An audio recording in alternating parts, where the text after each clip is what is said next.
Okey, Assalamualaikum warahmatullahi wabarakatuh. Selamat pagi semua. Kan, kita semalam ada masalah ke? Kita boleh nak buat profil ke? Tiba-tiba ada masalah teknikal ke? Ada masalah tu ke?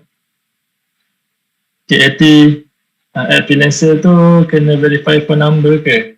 Okey, so kalau saya tunjuk dulu saya punya profil. Ini contoh profil yang saya gunakan untuk mengajar. Ini macam profil yang dah siap lah. Saya tengok. So, dah profil. Macam mana kalau rupa dia, kalau kita dah buat, kita dah siap kan. So ni profil ni saya guna untuk mengajar ni, dah lama saya guna profil ni. So macam ni lah, kita letak kita punya gambar, headline, ini ada professional headline kita. Lepas tu kita letak kita punya profile summary. So untuk hari ni, kalau tiga ni dah clear pun dah okey. Gambar, professional headline dan juga professional summary ni. So dah okey.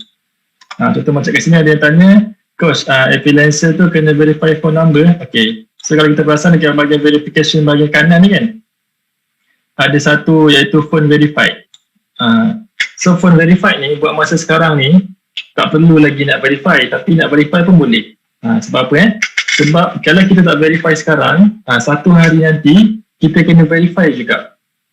So masa bila tu? Masa kalau kita ada masalah. Contohnya kita kena tipu dengan klien ke, ataupun kita nak buat report dekat freelancer.com dan sebagainya kan. So masa kalau kita nak buat report tu, freelancer.com biasanya akan suruh kita verify dulu phone number ni dan juga identity verified ni. Dua benda ni kita kena verify dulu, baru freelancer.com akan layan kalau kita ada apa-apa masalah. Biasanya macam tu. Boleh So phone verify ni boleh verify, tapi yang identity verify ni dia panjang sikit dia punya proses dia. Sebabnya dia minta kita punya IC dan sebagainya. Sudah panjang sikit. So untuk identity verify tu nanti siapa-siapa yang nak verify, masa mentoring nanti kita akan tunjuk. Kalau form verify ni bolehlah kalau nak buat sekarang. Cuma untuk form verify ni saya punya nasihat saya, kan ada tulis untuk SMS code ataupun call kan. Kalau boleh pilih yang call. So yang call tu jangan risau, dia takkan pun call panjang-panjang, tak ada. Dia akan call and then kita angkat tu, dia akan keluar, dia akan sebut number je. Contoh 3, 4, 5, 7, 2. So tu adalah kod dia. Biasanya call lebih mudah. Sebab kalau SMS ni kadang-kadang SMS tu tak masuk.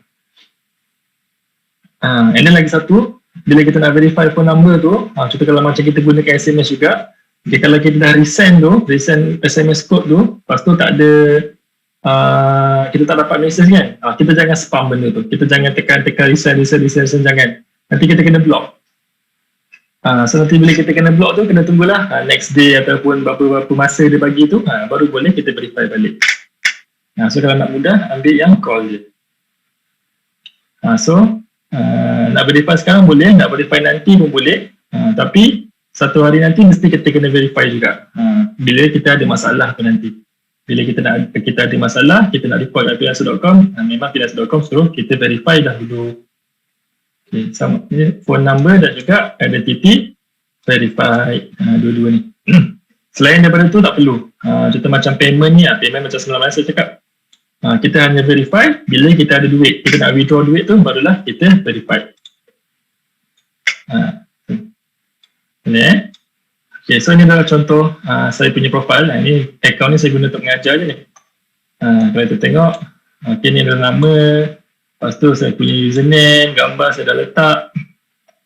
Lepas tu professional headline, professional summary. Lepas tu bawah ni adalah portfolio.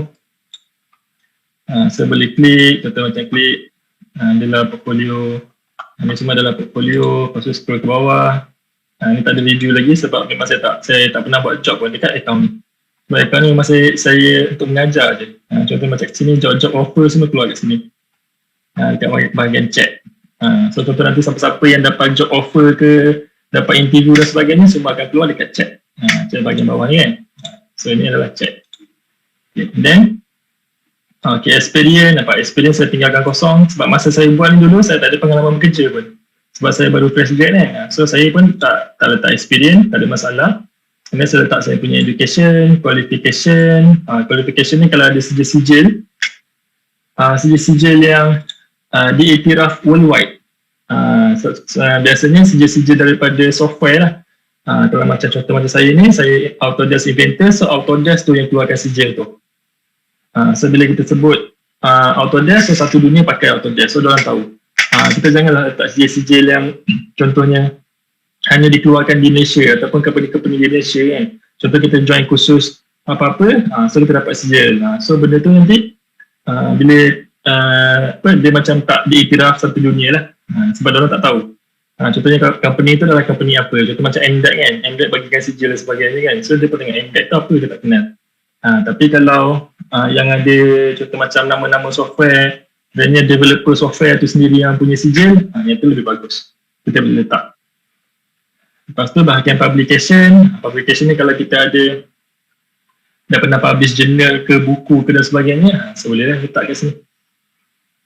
Kalau tak ada tak apa, yang bahagian bawah ni experience semua ni, kalau tak ada tak apa, tak perlu letak. Kalau ada bonus lah.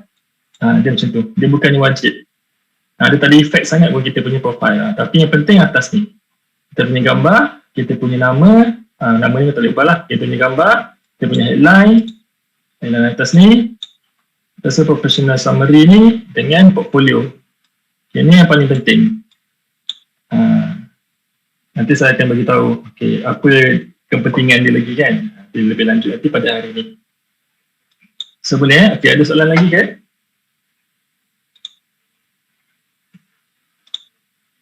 Kalau untuk siapa-siapa yang mungkin tak sempat lagi kan, mungkin cakap, coach gambar tak dapat yang betul-betul perfect lah coach. So tak apa, boleh letak dulu apa-apa gambar, nanti kita boleh update semua dia. So tak ada masalah. Contohnya macam gambar, letak dulu rasa gambar apa yang terbaik buat masa sekarang ni. Nanti kalau kita ada gambar yang lebih bagus, kita tukar. Sama juga dengan professional headline, professional summary, semua juga. Kita tulis dulu, nanti lepas ni barulah kita fikirkan betul-betul kan ayat apa yang kita nak the best untuk tulis kat situ. Boleh je. So benda ni kita boleh update setiap masa. Faham Okay, so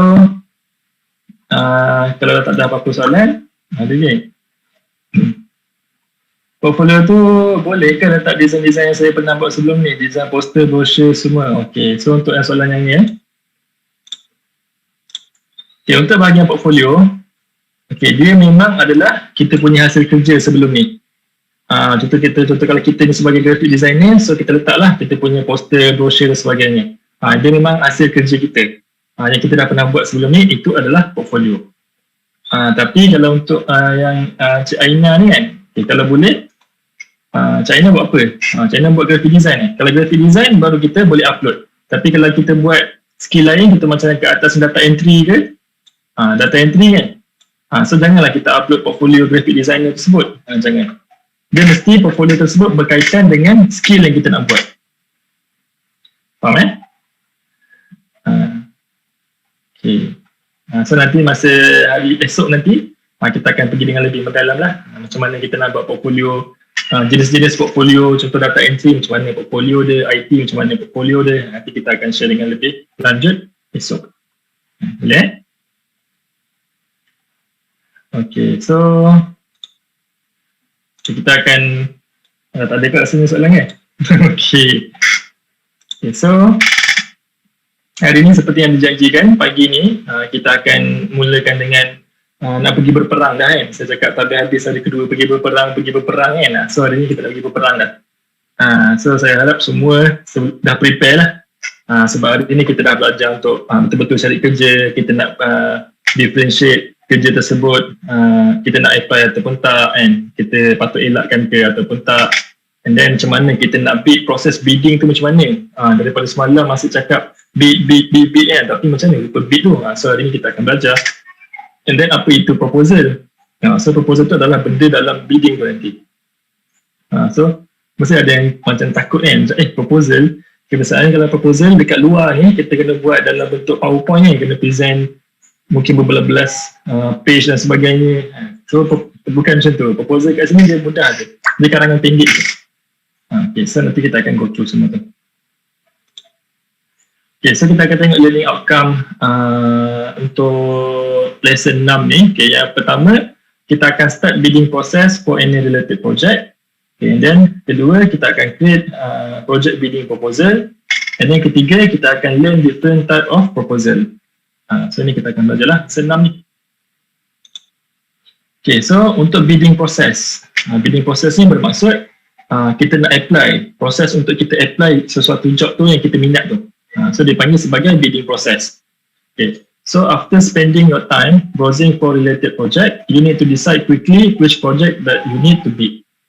It will take a split second for another freelancer to land their bidding before you even make a move. So you need to act fast and let the bid do the job. Okay, so bila kita jumpa job-job yang kita rasa berminat, yang kita rasa kita boleh buat, yang kita rasa macam best, yang menarik dan sebagainya kan. Okay, kalau boleh, kita kena baca dia punya project description tu, kita kena faham kan, and then kita kena decide secepat yang mungkin sama ada kita nak bid ataupun tak. Janganlah contoh macam kita dah jumpa job menarik tu semua kan, sekarang kita dah baca, okay ni best ni, boleh ni, tapi kita tak cakap tak apalah, malam nantilah baru kita nak bid, ataupun esok lah baru kita nak bid. Jangan. Kalau boleh, masa tu kita jumpa, masa tu kita rasa kita boleh buat dan sebagainya, masa tu jugalah kita bid. Okay, sebab apa Okay, sebabnya kita tahu kan setengah projek tu dia ada dia punya projek dia punya bidding duration dia.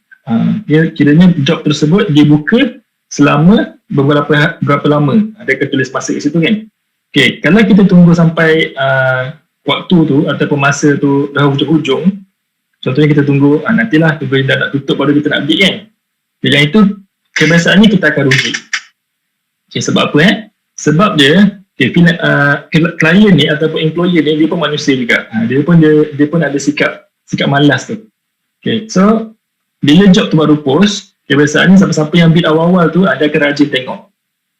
Contoh hari pertama ada akan rajin tengok, check satu-satu punya bidding dan sebagainya. So hari kedua pun mungkin dia rajin lagi. Hari ketiga mungkin dia malas sikit dan sebagainya.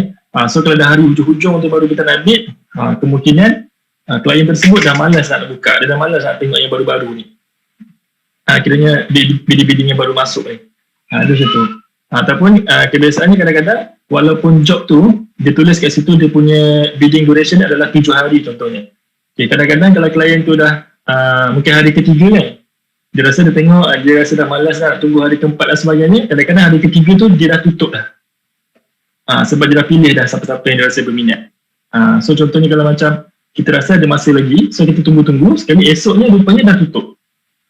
So kita dah melepas lah. So walaupun dia punya bidding duration tu lama lagi, kadang-kadang job tu boleh ditutup awal ikut kepada employer tu. Kalau dia rasa dia dah jumpa siapa yang dia nak, dia akan tutup awal. Macam tu. So bukannya dia kena tunggu sampai habis bidding duration tu baru dia pilih freelancer, tak. Klien tu boleh untuk pilih awal dan juga tutup awal job tu. Sebab itulah kita kena decide awal-awal and then kita terus bid. Terutama ni kalau job tu betul-betul baru masuk kan, betul-betul baru masuk, lepas tu kita tengok macam job tersebut menarik dan sebagainya, betul-betul baru masuk ni, fresh lagi ni, kalau boleh kita terus bid masa tu. Sebab macam sebelum ni siapa yang ingat saya cakap semalam kan, kalau job yang betul-betul baru masuk ni, berkemungkinan klien tersebut masih lagi online.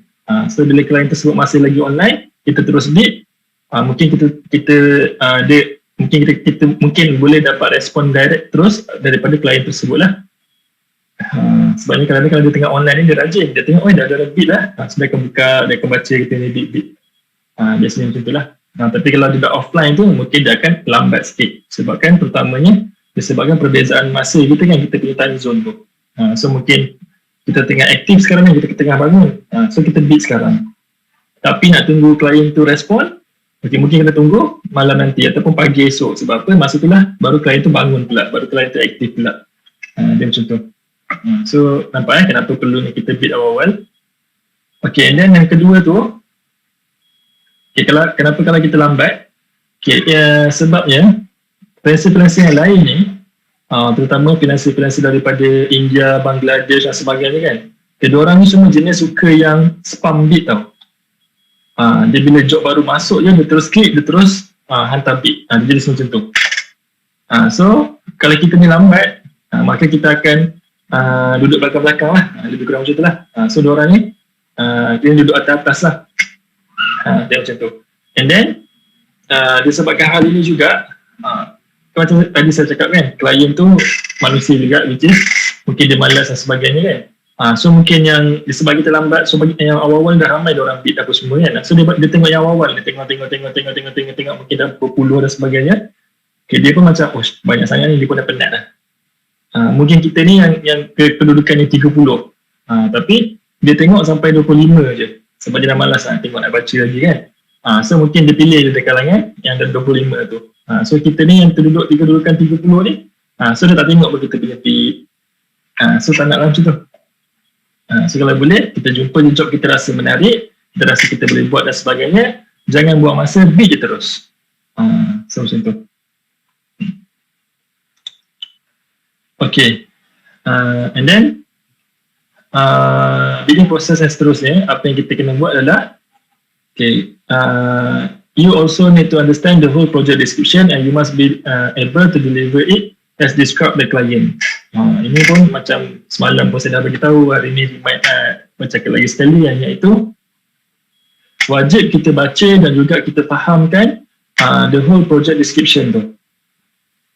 So dekat situlah nanti akan menentukan sama ada kita rasa kita boleh buat job tersebut ataupun tak. Mungkin jangan kita baca logo, title je. Sebagai contoh mungkin dekat title dia adalah ditulis I need a logo design, contoh. So kita ni sebagai graphic design ni, kita memang boleh buat logo. So kita ni job ni memang buat logo, aku memang pandai buat logo. So kita pun terus apply tanpa baca job description. Sekali ni lepas kita dah apply dan sebagainya, rupanya memang dia nak logo, tapi logo yang 3D, yang dalam bentuk 3D. So kita pun sebenarnya, alamak, aku ni logo 3D ni tak pandai lah, logo 2D semua pandai lah. Nampak macam tu.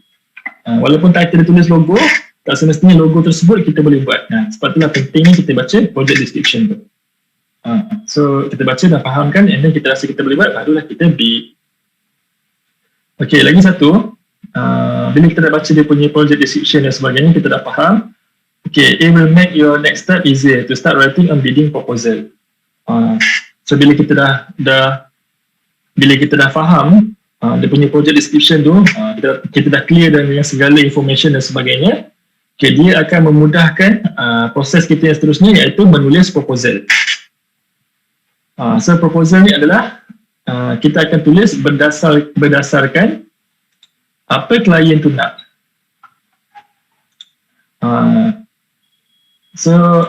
Proposal ni kita akan tulis berdasarkan apa klien tu nak. Kalau kita tak tahu apa klien tu nak, so maka kita akan ada kesukaran untuk menulis proposal tu nanti. Sebab proposal yang betul-betul bagus adalah proposal yang spesifik terus ataupun direct terus kepada kemahuan klien tu. So faham so kalau kita punya proposal tu macam kita tulis tersempang kan daripada apa yang klien tu nak, so maka chance untuk kita dapat job tersebut tu agak susah lah. Contohnya macam dia punya project description dia cakap dia spesifik, dia nak itu, ini dan sebagainya, tapi kita punya proposal kita tulis general je. So mungkin tak kena direct dekat ataupun tak kena spesifik dekat kemahuan klien tu. So bila klien tu baca, dia tak ada rasa menarik lah. Sebab itulah pentingnya. Nanti kita akan pergi bahagian proposal, kita akan tunjukkan dengan lebih detail mana nak tulis. Boleh Okay, lagi satu, kenapa kita kena baca bahagian project description tu, and then dia akan membantu kita punya penulisan proposal tu. Okay, kadang-kadang setengah klien ni dia suka trick tau, dia suka trick kita. Dia ada letak satu ayat dan sebagainya untuk test kita ni, sama ada kita ni baca dia punya project details ataupun tak. Sama ada kita baca project details tu ataupun tak. Contoh dia trick kita adalah dekat bahagian project description tu, dia ada letak satu arahan. Contohnya dia kata, okay, tolong start you punya proposal dengan saya punya company nama company saya, contohnya. So dia ada macam letak ayat tu dekat dia punya project description. Dia kata tolong letak tolong mulakan you punya proposal ataupun start you punya proposal dengan nama company saya, contoh macam tu. So kalau kita tak baca benda tu, and then kita start dengan contoh, okay, my name is blah blah blah, hi, hello dan sebagainya, bukan nama dia punya company, so dia akan ignore je kita punya proposal. Disebabkan dia tahu kita ni memang tak baca project description, kita ni tak faham project description. So klien macam ni ada. Sebab tujuannya adalah nak tapis orang yang betul-betul baca dia punya project description ataupun tak. Klien macam ni ada. So kadang-kadang sebab dia pun malas lah. Contoh macam benda semua info je dah bagi tahu dekat project details ataupun project description kan. Sekali tanya semula masa proposal ataupun interview dan sebagainya. So dia malas lah nak ulang benda tu. So dia sebabkan itulah dia suka letak benda-benda yang trick macam tadi tu. Itu kadang-kadang ada. Okay, then okay, so bila kita nak bid sesuatu kerja tu, okay, apa proses dia? Proses pertama, apa kedua, sebagainya apa? Okay, pertama sekali bila kita jumpa job yang kita rasa berminat tersebut, so kita kena buka lah. Kita buka job tersebut, dia akan keluar interface seperti di depan ni, di screen tuan-puan ni lah. Okay, kita boleh tengok kat sini, ini adalah rupanya interface sesuatu job bila kita dah buka. Kan? So yang benda yang pertama kita tengok adalah dia punya apa? Kelasan lah, kita akan baca ataupun kita akan tengok dia punya title. Title project tersebut adalah apa? So title dekat nombor 1 tu. So bila kita dah baca dia punya title tu, and then kita tengok pula yang nombor 2, iaitu dia punya project details. Project details tu adalah project description tu lah. Kita baca dan kita fahamkan. So step pertama, step kedua. And then kita tengok adakah dia punya title tu dengan dia punya project details tu contradict ataupun tak. Kiranya title cakap lain ataupun project description cakap lain ataupun tak, ataupun dia memang sama ataupun dia memang berhubung kan, sebagainya kan. So kalau kita tengok dia macam contradict ataupun title cakap lain, project description cakap lain, so tu biasanya kalau kita bid, kita mungkin akan berdepan dengan masalah. Antara salah satu masalahnya adalah itu adalah fake mini job. Ataupun masalah klien tu ada jenis klien yang dia susah untuk menyampaikan informasi dengan clear. Biasanya klien-klien macam ni, nanti kalau kita buat kerja dengan dia, kita akan ada masalah bila kita tengah buat kerja tu lah. Contohnya macam kita dah buat-buat, sekali dia kata, tak, bukan macam ni, kena buat macam tu lah. So ke? Lepas tu kita buat macam tu, sekali, ni lah, macam ni lah pula. Dia jadi macam tu. Kita akan leceh. So kalau kita tengok title lain, project details lain, so kita elak je. And then kadang-kadang kebanyakan yang suka buat macam tu pun lebih-lebih kepada klien-klien yang cuba nak tipu kita dan sebagainya. Biasanya macam tu. Okay, and then so masa project details tu, make sure kita baca, kita fahamkan yang nombor 2 tu. And then selepas kita tengok title dan kita dah faham project details dan sebagainya, langkah seterusnya adalah kita tengok bahagian about the employer dekat nombor 3 tu. Nampak kan? About the employer kat nombor 3 tu kan? So jangan terus bid Contohnya kalau kita baca project details, kita rasa kita boleh buat, kita terus bid. Jangan. Make sure walaupun kita dah faham kerja tersebut, kita rasa memang dah best, memang berbaloi dan sebagainya, jangan terus bid. Kita tengok dulu yang nombor 3 tu. Nombor 3 tu adalah about the employer. So kita tengok dulu details mengenai employer tersebut ataupun klien tersebut. So kita boleh tengok dia datang daripada negara mana. So dalam US, untuk macam kat sini dia negara US. And then berapa banyak projek dia dah pernah bagi ataupun dia dah pernah award dekat freelancer. So kat sini ditulis dah 3 projek completed. So yang projek ini mungkin yang keempat lah. And then kita tengok lagi dia punya review. So dia ada 3 review, contoh macam kat depan ni 3 review, dan juga kesemuanya adalah 5 star. So bermaksud dia semua 5 star, 3 review, klien ni adalah klien yang bagus lah. So klien yang bagus, so kita pun okay, tak ada masalah. Okay, and then antara yang penting kita tengok adalah dekat employer verification. So dekat employer verification tu, kita kena pastikan payment method verify dan juga deposit made. Dua benda tu. Make sure dua-dua tu dah jadi warna hijau, dia punya icon dia kan. So lepas kita dah tengok payment verified, deposit made, kita tengok employer pun ok, review pun ok. So ada lagi step seterusnya. Okay, bukan kita boleh bid, iaitu step nombor 4. Kita kena tengok status job ni dulu. Adakah dia masih open, ataupun dia pending ke, ataupun dia close dan sebagainya. So kita hanya bid job yang open saja. Dia punya status tu open. Selain daripada tu, kita jangan bid. So contohnya kalau macam kita tengok, okay, project details ni okay, semua kita faham, boleh buat. And then kita tengok employee pun bagus dan sebagainya. Tapi status job tersebut close. Tak guna juga kalau kita bid. Faham tak? Walaupun semua best, tapi tengok statusnya close. Ataupun statusnya pending. Pending tu award, dia macam, dia tulis pending. Pending tu lebih kurang macam, dia tengah tunggu masa untuk award seseorang job tersebut. So tu pun tak guna juga. Kalau kita bid pun, sebab kalau kita bid, memang dia takkan tengok kita punya bid tu lagi dah. Sebab dia dah ada orang dah untuk dipilih.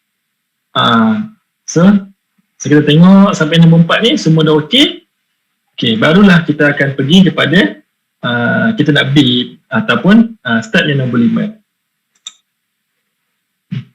Okay. So lepas yang tadi tu semua dah okey kan, kita check semua dah okey, yang 4 tadi semua dah okey, tak ada masalah. Okay, barulah kita pergi dekat part yang seterusnya, iaitu nombor 5. Okay, so nombor 5, okay, nombor 5 tersebut adalah benda yang pertama kita akan isi bila kita nak bid. Ni yang kita nak isi bila kita nak bid suatu kerja, iaitu dia punya bid amount dia. Bid amount tu adalah harga.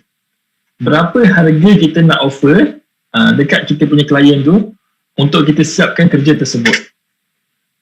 Berapa harga. So harga ni adalah kita berpandukan dekat klien tu punya bajet lah. Contoh macam kat sini kita tengok balik job ni berapa dia punya bajet. So job ni dia punya bajet adalah 30 USD hingga 250 USD. Itu adalah dia punya budget range dia. So kita letak kita punya harga dia dalam range tersebut lah. Jangan kurang daripada 30 USD, jangan lebih daripada berapa tadi? 250 USD. So kita kena letak dalam range tu. Okay. So untuk harga ni, ini pun selalu juga saya dapat soalan ni. Tanya, Coach, berapa harga yang saya nak letak okay. So harga ni adalah terpulang kepada diri tuan-puan. Sebab itulah pentingnya tuan-puan baca dulu project details, and then tuan-puan tanya diri tuan-puan. Okay, so kalau untuk projek yang macam ni, berapa harga yang berbaloi untuk tuan-puan buat? Kerana setengah orang dia tak kisah kerja tersebut rendah-rendah, kena bayar rendah dan sebagainya. Kerana setengah orang dia mungkin nak lebih yang mahal dan sebagainya. So harga tu tanya diri sendiri. Tapi make sure dalam range klien tu punya bajet. Contoh macam kat sini dia letak 140 USD. So untuk harga ni pula, contohnya kerana setengah orang mungkin dia terfikir kan, okay, saya letak yang rendah-rendah je lah. Tentu letak, tadi dia punya minimum dia, minima dia 30 USD kan, so saya letak 30 USD je. So mungkin dia rasa chance dia untuk dapat job tu lebih tinggi. Okay, tapi sebenarnya saya nak share, kalau klien-klien daripada negara-negara maju, contoh macam US, UK dan sebagainya kan, so kalau kita letak terlampau rendah, okay, kebiasaannya klien tu pun tak pandang juga. Sebabnya dia punya mindset adalah kalau kita letak rendah-rendah ni, kita ni tak ada kualiti. Sebab kalau terlampau rendah kita letak kan, so dia akan set, okay, ini mesti tak ada kualiti ni, mesti kerja kita cincai ni. So kiranya kita pun tak dapat juga job tersebut. So kita pun kalau boleh harga tu kena munasabah sikit, yang berbaloi untuk kita buat. Contoh macam kat sini dia letak 140 USD. So boleh dekat tengah-tengah lah. So dia letak 140 USD. Okay, and then kita kena ingat satu benda okay, 140 USD yang kita letak dekat situ, okay, bukan itu yang kita akan dapat. Contoh kita letak 140 USD tu, kita akan dapat 140 USD. Tak. So apa yang kita akan dapat adalah 140 USD tersebut kena tolak dulu dengan freelancer punya fee.